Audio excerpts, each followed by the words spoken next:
படகிலே மீன் பிடிக்க சென்று வாரத்துக்கு ஒரு கிராமம் மீன் பிடிக்கிறது எவ்வளவு தொகையோ அதை போராட்டத்துக்கு கொடுத்துட்டு இருக்காங்க. நான் என்ன கேட்கிறேன், கூடங்குளம் மக்களுக்கு பணம் எதுக்கு தேவை? பணம் எதுக்கு தேவை? சாப்பிடாம உட்கார்ந்துருக்காங்க, உண்ணாவிரதம் இருந்துகிட்டு இருக்கான். ஆகவே உண்ணாவிரதத்துக்கு சாப்பாடோ டீயோ எல்லாம் கிடையாது. ஆக இது மாதிரி ஒரு விஷயம் கொச்சைப்படுத்துகிறார்கள்.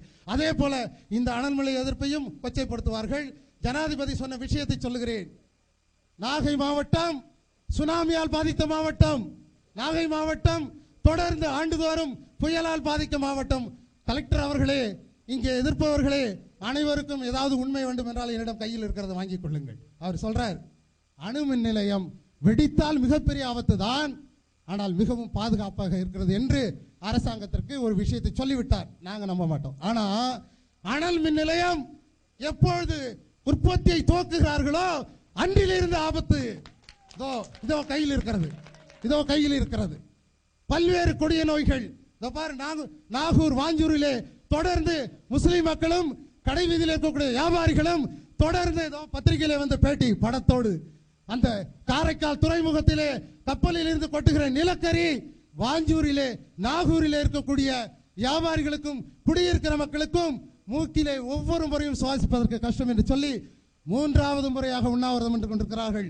பெருந்தோட்ட வாழ் கிராம மக்களே, திருவன்காட்டில் வந்திருக்கக்கூடிய நண்பர்களே, என்ன நோக்கத்திற்கு வந்திருந்தாலும் உங்களையும் அந்த சுவாச கோளாறு பாதிக்கும் என்பதற்காக நாங்கள் போராடி கொண்டிருக்கிறோம். இன்னும் சொல்ல போனால் இந்த பண்ணைக்கு இந்த ஊராட்சி சேர்ந்தவர்கள் மக்களுக்கு பாதுகாப்பு கொடுக்க வேண்டும், தீர்மானம் போட வேண்டும். அதையெல்லாம் செய்யவில்லை. அப்துல் கலாமுடைய பரிந்துரையும் ரிப்போர்ட்டும் மிக நிறைய கொடுத்திருக்கிறார்கள். நாகை மாவட்டத்தில் இயற்கை சீற்றங்களும் சுனாமியும் புயலும் பாதிக்கக்கூடிய இந்த மாவட்டத்தில் இத்தனை அனல் மின் நிலையங்கள் எதற்கு? இது துவங்கும் பொழுது சுற்றுச்சூழலை பாதிக்கும், வெப்பமண்டலாகும், புவி வெப்பமண்டலம் இயற்கையை பாதிக்கும். ஆகவே சுற்றுச்சூழலை பாதிக்கிற அனல் மின் நிலையங்களுக்கு பதிலாக வேறு மாற்று ஏற்பாடு செய்யுங்கள் என்று அப்துல் கலாம் மட்டும் இல்லை, முதல்வர் ஜெயலலிதா கூட ஒரு உண்மையை சொல்லி இருக்கிறார். மாவட்ட ஆட்சியர் அவர்களே, நன்றாக பதிவு செய்து கொள்ளுங்கள். தமிழ்நாட்டிலே இப்பொழுது பயன்பாட்டில் இருக்கக்கூடிய மின்சாரம் 6548 மெகாவாட். அது காற்று ஆலை மூலமாக. அனல் மின் நிலையம், அணு மின் நிலையம் அப்படிலாம் இல்லை. காற்றாலை மின்சாரத்தின் மூலமாக 6548 மெகாவாட் மின்சாரம் தமிழ்நாட்டிலே புழக்கத்தில் இருக்கிறது என்று ஜெயலலிதா சொன்ன பொழுது எங்களுக்கெல்லாம் கூட ஆச்சரியம், எங்களுக்கெல்லாம் ஆச்சரியம்தான். ஆக இந்த காற்றாலை மின்சாரத்தை இன்னும் அதிகப்படியாக தமிழ்நாட்டிலே கொண்டு வருவதற்கு பிரதமர் மன்மோகன் தமிழ்நாட்டுக்கு அதிக நிதி ஒதுக்க வேண்டும் என்று இந்த உண்மை விவரத்தை தன்னுடைய மனுவிலே சொல்லியிருக்கிறார். அரசாங்கம், மத்திய அரசாங்கம் பரிந்துரை செய்வதாக சொல்லியிருக்கிறது. ஆகவே மாசு இல்லாத, சுற்றுச்சூழலுக்கு கெடாத, விவசாயத்தை அழிக்காத, மீனவர்கள் மீன்பிடி தொழிலை அழிக்காத காற்றாலையை நிறுவிக்கொள்ளுங்கள். இன்னும் ஒரு வார்த்தை சொல்லுகிறேன். ராஜஸ்தானுடைய பாலைவனம் 2 லட்சம் சதுர கிலோமீட்டர்.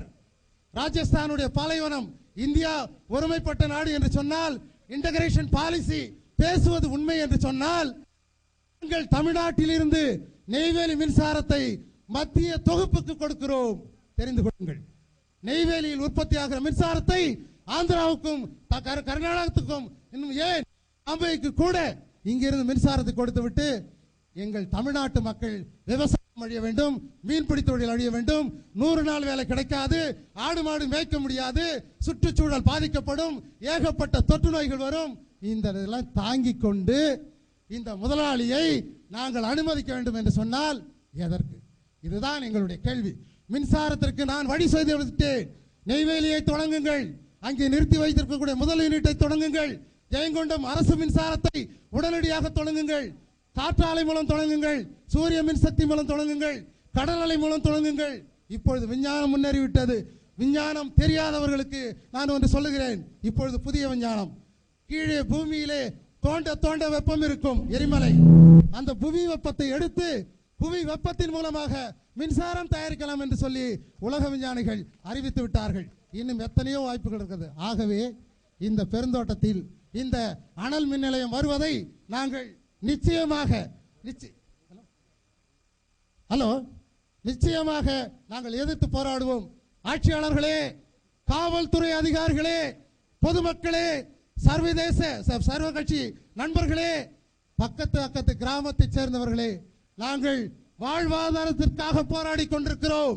நித்தம் வாழ்வாதாரத்தான எங்களுடைய நியாயமான போராட்டத்தை இங்கே உள்ள கைக்கூலிகள் இந்தியா கம்பெனியிடம் கையூட்டு பெற்றுக்கொண்டு இந்த மக்களுடைய நியாயமான வாழ்வாதார பிரச்சனையை சட்டம் ஒழுங்கு பிரச்சனையாக, அடிதடி பிரச்சனையாக, கிரிமினல் குற்றவியல் பிரச்சனையாக மாற்றுவதற்கு எத்தனிக்கிறார்கள்.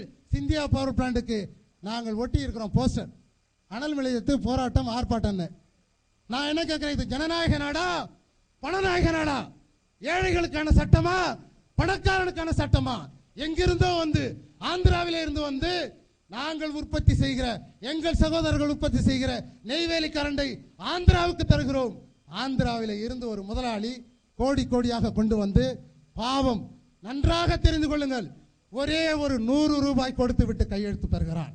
ஒரே வெறும் பச்சை காகிதம், வெறும் 100 ரூபாய்க்கு விற்கிற அளவுக்கு, வாழ்வுரிமையை பற்றி யோசிக்க முடியாத அளவுக்கு பெருந்தோட்டத்திலே வறுமை தாண்டவம் ஆடிக்கொண்டிருக்கிறது.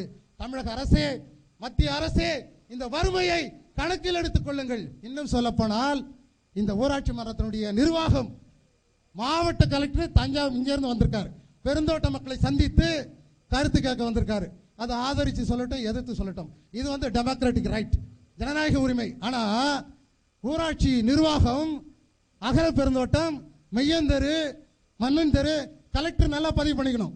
ஏன்னா ஊராட்சியின் மீது கண்காணிக்கவும் நடவடிக்கை எடுக்கவும் அதிகாரம் பஞ்சாயத்து மீது கலெக்டருக்கு மட்டும்தான் இருக்கு, எங்களுக்கு தெரியும். இன்னைக்கு போய் 100 நாள் வேலை கொடுக்குறாங்க. அவ்வளவு பிச்சைக்காரனா நாங்க? அவ்வளவு பிச்சைக்காரனா பெருந்தோட்டத்தில் இருக்க நாங்க?